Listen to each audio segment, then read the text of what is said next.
всяка стока иска различен филм, различен вид реклама.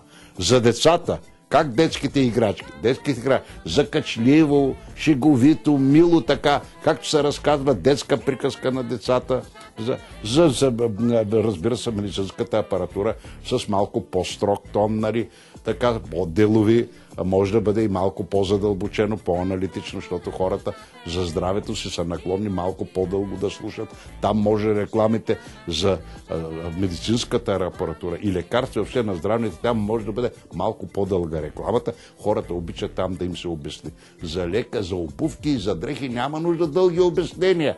И да се разхожда камерата 10 минути тук, за да ми покаже какво. То докато се стигне до стоката, 1 милион глупости се изговаря.